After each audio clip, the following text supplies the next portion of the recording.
दुनिया इस वक्त कई युद्ध झेल रही है।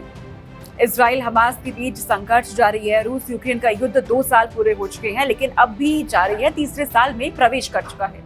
लेकिन इस युद्ध में अब बड़े बड़े सवाल खड़े होने लगे हैं।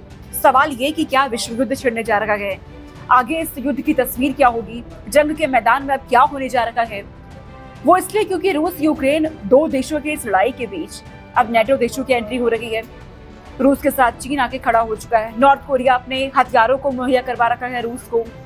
तो क्या जंग की तस्वीर बदलने वाली है? रूस यूक्रेन युद्ध में 2 साल के दौरान काफी कुछ नुकसान हुआ है, दोनों ही देशों का हुआ है। लाखों की संख्या में कहा जा रहा है कि सैनिक मारे गए।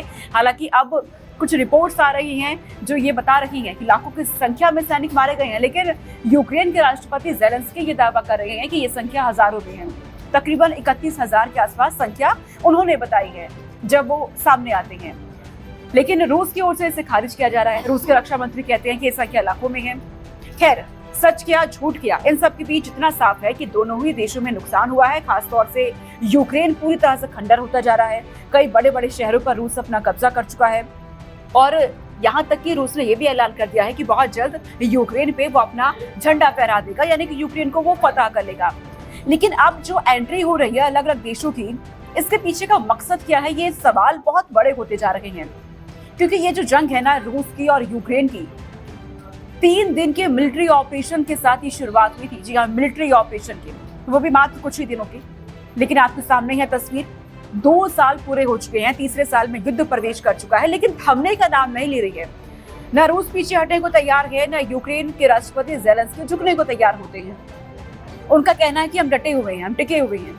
हालांकि अब तो ये भी जानकारी है कि कुछ देशों की ओर से कुछ हथियारों की जो सप्लाई होती थी वो अब कम हो गई है, यानी कि सैन्य सहायता मिलनी कम हो रही है।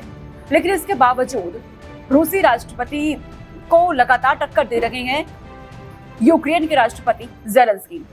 अब आगे क्या होना है, ये बड़े सवाल खड़े हो रहे हैं। लाखों लोगों की मौत हो गई है, लोग घायल हो रहे हैं, लोग विस्थापित हो रहे हैं, यूक्रेन को तमाम लोग छोड़ रहे हैं। इधर रूस के अब जो लोग हैं वो रूसी सेना में भर्ती होने से बच रहे हैं, क्योंकि उन्हें डर है कि सीधा यूक्रेन जंग में उन्हें झोंक दिया जाएगा। तमाम सवाल सामने आ रहे हैं, लेकिन सबके बीच रूस के राष्ट्रपति ने बड़ा ऐलान कर दिया है। वो कह रहे हैं कि अगर यूक्रेन की मदद के लिए नेटो देश अगर आ जाते हैं तो वो परमाणु हमला करने से पीछे नहीं हटेंगे, किसी भी हद तक जाने से वो पीछे नहीं हटेंगे। रूसी राष्ट्रपति ने एक बड़ा ऐलान कर दिया है, जिससे दुनिया अब दहशत में है। दुनिया के लिए एक बड़ा डर उन्होंने पैदा कर दिया है, एक बड़ा सवाल उन्होंने सामने लाके खड़ा कर दिया है। वो डर है परमाणु हमले का, न्यूक्लियर वॉर का। क्योंकि अगर ऐसा होता है तो इतना तय है कि विश्व युद्ध छिड़ सकता है। एक एक तस्वीर आपको दिखाते रहेंगे। फिलहाल आप बने रहिए इंडिया लाइव के साथ।